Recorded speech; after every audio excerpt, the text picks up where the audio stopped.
Hi guys, today I'll tell you how to clean the blood and increase hemoglobin quickly with home remedies.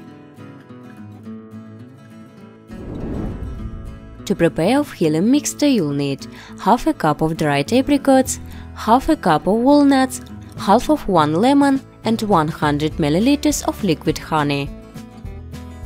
Put the washed dried fruit in hot water to soften.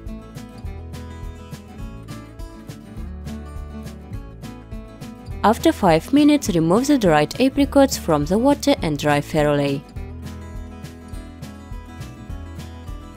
Cut the lemon into small slices and remove the seeds.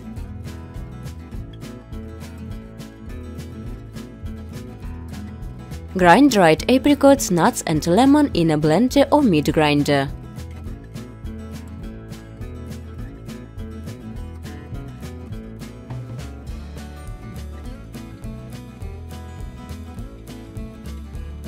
Pour the resulting mass with honey and mix well.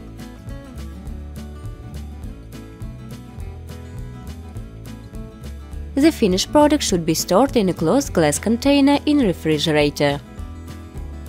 Use a mixture of 1 tablespoon on an empty stomach for 20 minutes before meals 3 times a day for a month. This remedy also improves vision, strengthens the heart, cleans blood vessels and improves blood circulation.